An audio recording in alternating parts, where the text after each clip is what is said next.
So, you've got an idea, a brilliant wannabe. But let's be real for a second. How do you actually know if it's any good? That, my friend, is the single biggest question. And it's what separates a huge success from, well, a whole lot of wasted time and money. Today, we're going to get you the answer. But first, let's just ask this out loud.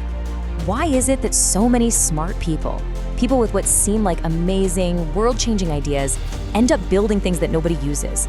I mean, it's a truly painful thing to think about, but we have to, because the answer is where we find our lesson. And here it is, the tough truth. It's because we get lied to. Not by bad people, not by haters, no, but by the people who love us most. Our friends, our family, even our potential customers. They tell us what they think we want to hear. And those well-intentioned lies give us a false sense of hope. They send us sprinting down the wrong path with a big smile on our face. So listen very closely, because this is the junction where so many dreams take a wrong turn. The biggest danger isn't having a bad idea. No, the biggest danger is getting bad information about your idea. Just look at the difference here. It's night and day.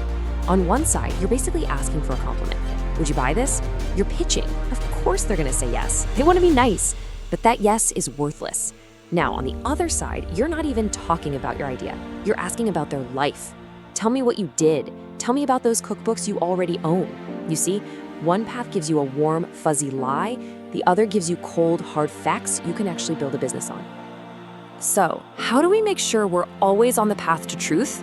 Well, there's a simple, incredibly powerful tool for this. It helps you dig for the treasure and, just as importantly, avoid all the traps. It's called the mom test, and the name is perfect. Why? Because your mom is the #1 person who will lie to you about your idea because she loves you and doesn't want to hurt your feelings. The theory is, if you can ask questions in a way that gets the stone-cold truth from your own mother, you can get it from absolutely anyone. And it all boils down to these 3 simple rules. Number 1, stop talking about your idea. Seriously, just for a moment, forget it exists and get curious about their life. Number 2, stay out of the future. Don't ask about would you or could you. That's just guesswork. Ask about the past. Tell me about the last time. Get concrete, specific examples. And number 3, probably the hardest one for all of us entrepreneurs, shut up and listen. Really listen. And you have to remember this golden rule. It's a two-way street. You don't get to tell them what their problem is, and they don't get to tell you what the solution should be. They are the experts on their problem. You are the expert on the solution. Keep those rules clear. All right, now for the fun part. Let's learn how to spot the bad data. These are the conversational traps that sound so good, so encouraging, but trust me, they will lead your business straight off a cliff. You need to develop an allergy to these 3 things. First, compliments. Oh, that's a brilliant idea. It feels great, but it means absolutely nothing. Second, fluff. These are those vague promises like, oh yeah, I would totally use that. It's a fantasy about the future that they will never act on. And third, their ideas. You know what you should add? It's almost always a distraction from the real, deep problem you should be focused on. Please, if you remember nothing else, remember this. Write it down. A compliment feels good. It's a nice pat on the head. But it is not a signal to build your product. It is not a promise to buy anything. It is the absolute definition of fool's gold in customer feedback. So what do you do when you hear that fluff? You have to anchor it to reality. Someone says, oh man, I'm always looking for something like that. You just calmly, gently say, oh, that's interesting. Can you talk me through the last time that happened? Just like that, you pull them out of the clouds of always and would, and you plant their feet firmly on the ground of what actually happened. That's where the truth is. Okay, so we know what to avoid. Now let's get into what to do. It's time to arm yourself with the right kind of questions.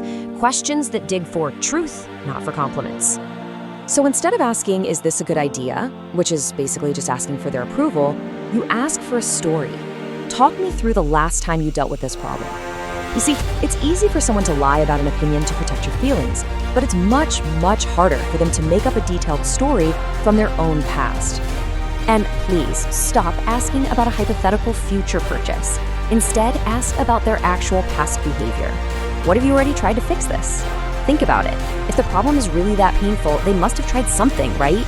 A workaround, another product, anything. If they haven't, then maybe the problem isn't as big as you think it is. And never, ever, ever ask them how much they would pay. It's a complete guess. They'll just pull a number out of thin air. Instead, find out what the problem is already costing them. How much time does it waste? How much money are they losing? That right there, that tells you the real value of a solution.